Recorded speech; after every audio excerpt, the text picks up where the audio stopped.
Cinta terdiam membeku. Lidahnya terasa keluh.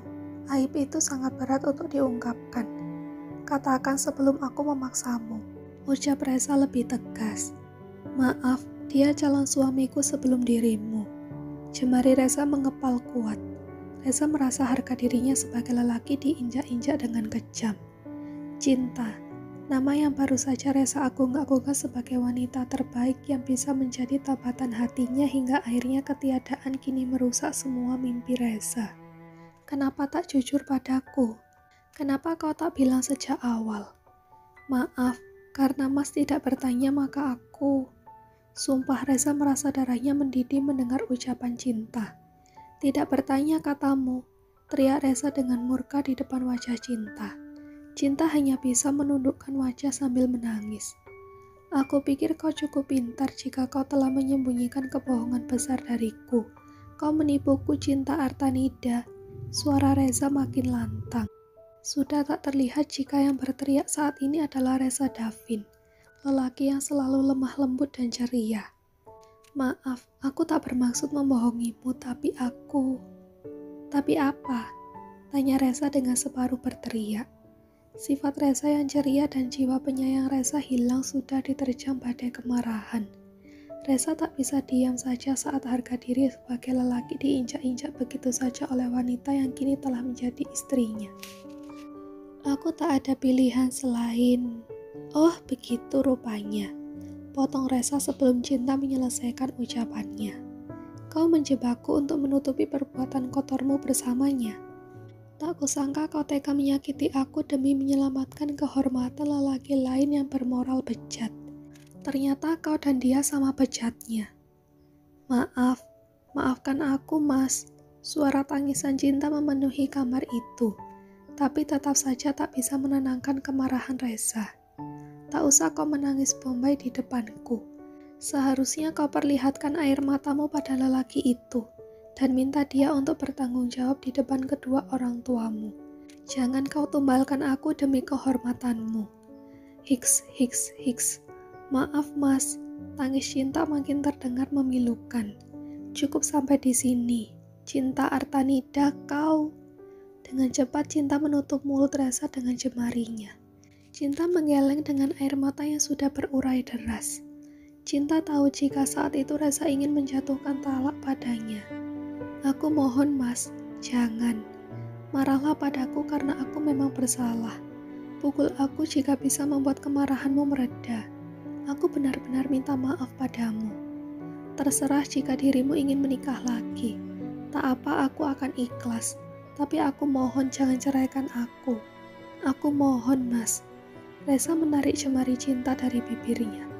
Sungguh Reza tak berdaya melihat Cinta yang menangis sesenggukan. Membuat jiwa baik hati Reza terusik. Sebelumnya Reza memang tak pernah marah begitu kasar kepada wanita manapun.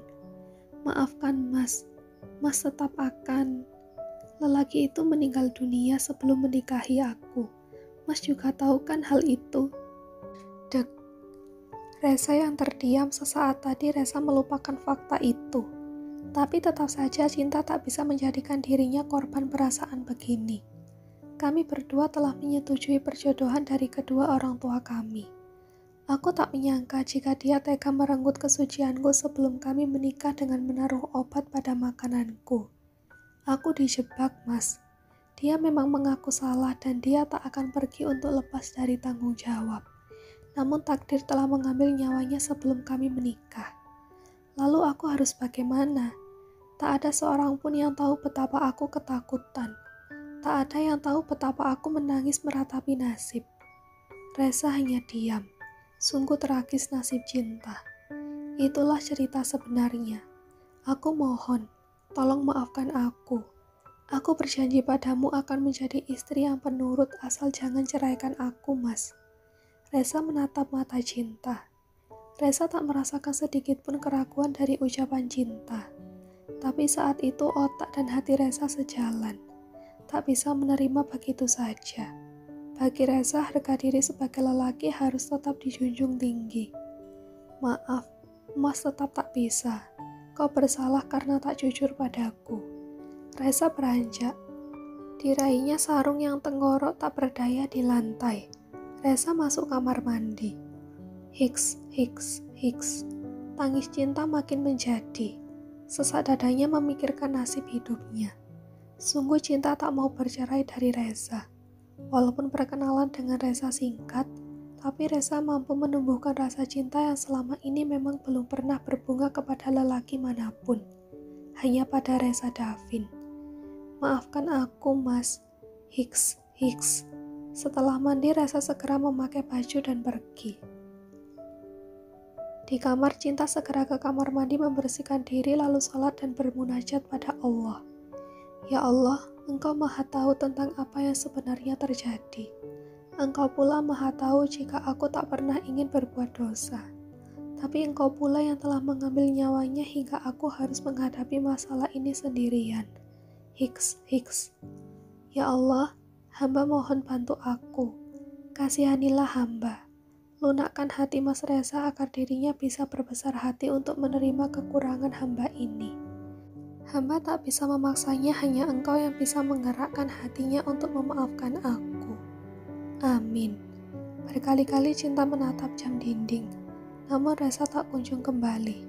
Cinta menatap handphonenya, ingin dia telepon Reza hanya untuk memastikan keadaan Reza. Tapi Cinta mengurungkan niatnya. Cinta tak mau Reza semakin marah padanya. Akhirnya Cinta hanya mengirim pesan. Maafkan aku, Mas. Sial, sial, sial. Umpat Reza setelah ada dalam mobilnya. Reza melajukan mobil. Dia tak peduli kemana arahnya, yang penting bukan ke daerah sepi. Reza inginkan saat ini adalah tak melihat wajah Cinta. Ya Allah, kenapa nasibku apes sekali? Punya dendam apa sih penulis padaku? Reza memijat-mijat kepalanya yang berdenyut.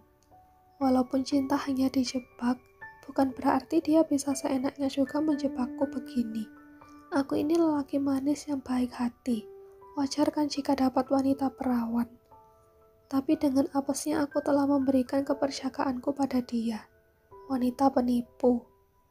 Reza berpikir mencari tempat tujuan terbaik. Hanya Juna temannya yang masih bujangan. Tapi alangkah malunya Reza jika malam pertamanya dia menginap di rumah orang. Kepala Reza makin berdenyut. Rasa kantuk menderah. Reza mengamati daerah sekitar. Akhirnya karena kantuknya tak tertahan lagi, Reza memarkirkan mobilnya di parkiran satu masjid besar. Reza mengambil wudhu, lalu sholat sunat 2 rakaat dan sholat istikharah. Ya Allah ya Rabbi, jika apa yang aku alami malam ini adalah karena banyaknya dosa-dosa hamba, hamba mohon ampuni hamba.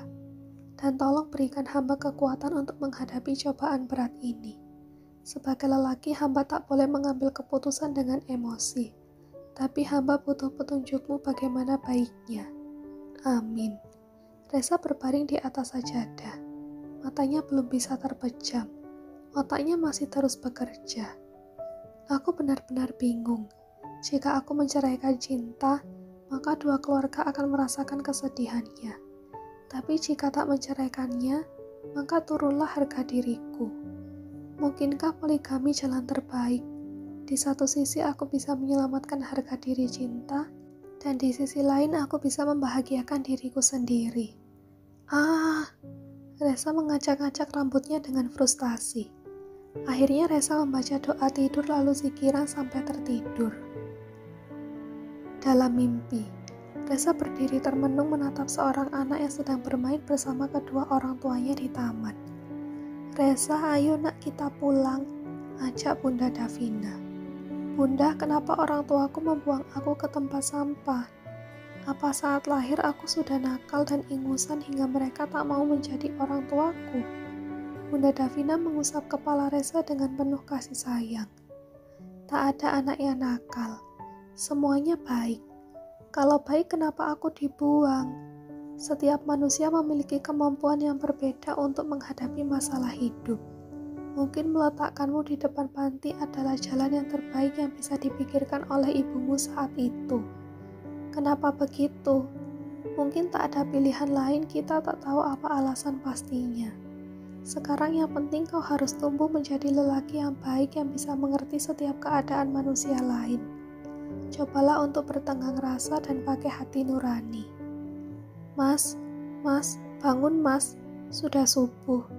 Marbot masjid membangunkan Reza saat akan memimpin sholat subuh hingga mimpi Reza menjadi buyar. Ah, ya, makasih. Reza menguap sambil mengucek matanya. Reza menatap sekitar. Dia masih ada di masjid. Reza segera mengambil wudhu agar bisa ikut sholat subuh berjamaah. Ya Allah, apa maksud mimpiku? Apakah itu petunjuk agar aku memaafkan cinta? Aku mungkin bisa memaafkannya, tapi untuk terus bersamanya rasanya aku ragu. Apa mungkin rumah tangga yang diawali dengan kebohongan seperti ini bisa berjalan harmonis? Reza membeli menu sarapan di lapak di depan masjid. Sungguh sial memang nasib Reza. Baru makan 2 suapan Juna pun muncul. Tanpa Reza ketahui, di sanalah Juna sering membeli nasi kuning jika tak menginap di rumah Rifat. Nah, kau kenapa ada di sini, Reza? Bukannya... Ucapan Juna menggantung karena dia juga bingung kenapa Reza ada di sana. Diamlah Juna, makan saja nasi kuningmu. Umpat Reza. Jangan lihat-lihat aku. Juna menatap wajah kusut Reza. Juna tak mau bertanya lagi. Juna mengerti jika Reza juga butuh privasi. Keduanya menikmati nasi kuning masing-masing. Tanpa saling sapa, hanya sesekali saling lirik saja. Lirikan matamu mengundang kekepoan, pikir Juna. Jika memang tak kuat lagi, sebaiknya kau carikan teman curhat Reza, agar masalahmu bisa cepat selesai. Gak jadi bisul, ucap Juna setelah makannya selesai. Maksudmu aku harus telepon Mama Dede, biar bisa curhat? Tanya Reza dengan nada kesal. Tak perlu sampai segitunya juga.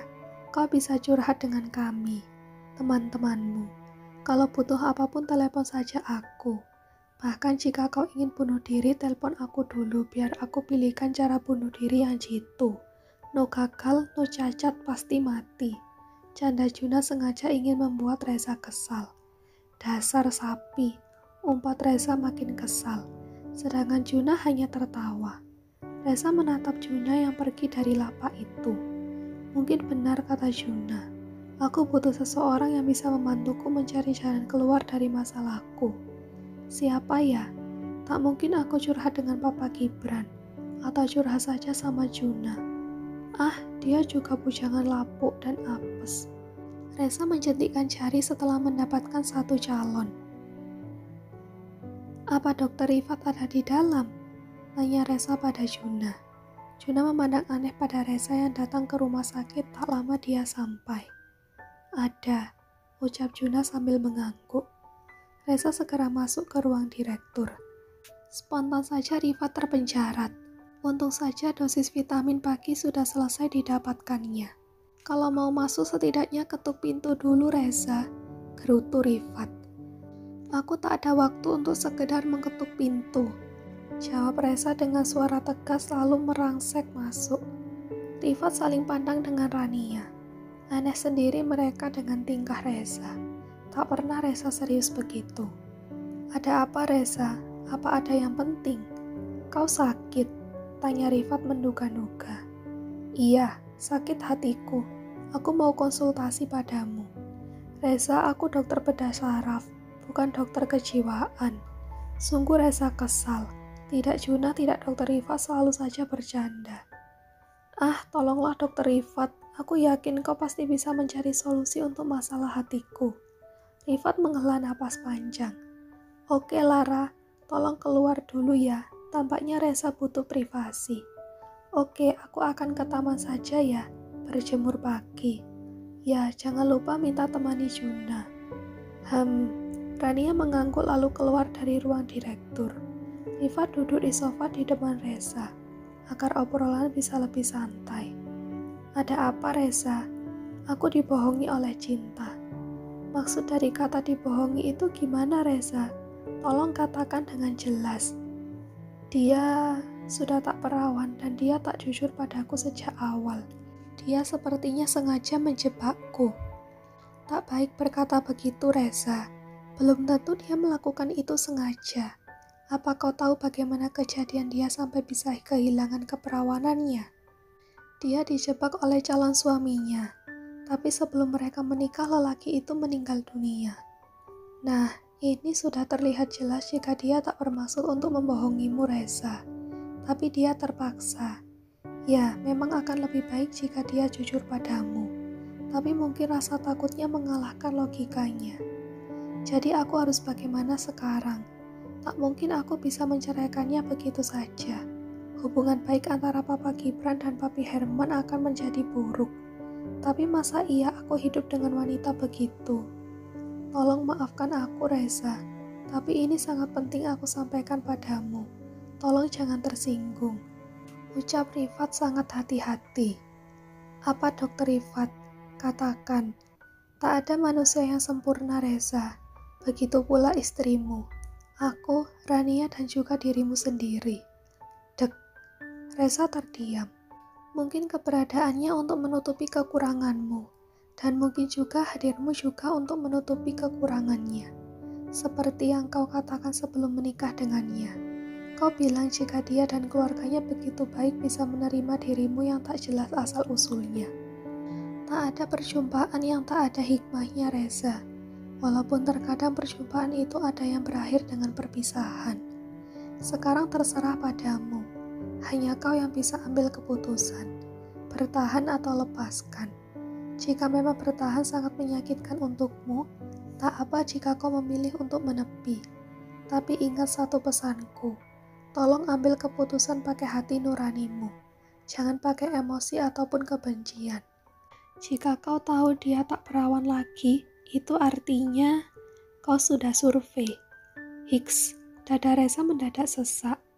Iya. Aku sudah tuntas, makanya aku tahu, ucap Reza dengan muka datar. Bagaimana rasanya? Bahagia? Pengen lagi atau muak? Tak perlu kau jawab, cukup kau jawab dalam hatimu saja. Reza diam, berusaha mencerna ucapan Rifat. Sekarang kembalilah, kasihan istrimu, pikirannya pasti sedang kalut sekarang. Aku juga sibuk, Reza, mau periksa pasien. Jika mau curhat lagi, datanglah malam hari. Aku punya waktu lebih panjang untukmu. Ya, terima kasih atas saranmu. Reza keluar dari ruangan Rifat, langsung melangkah menuju parkiran. Pakai hati nurani, gumam Reza. Jawaban Dokter Rifat sama dengan jawaban Bunda Davina dalam mimpiku. Benar juga kata Dokter Rifat. Cinta dan keluarganya telah baik menerima diriku. Entah aku ini anak dari pelacur, mereka tak peduli. Ya Allah, apa ini petunjuk darimu?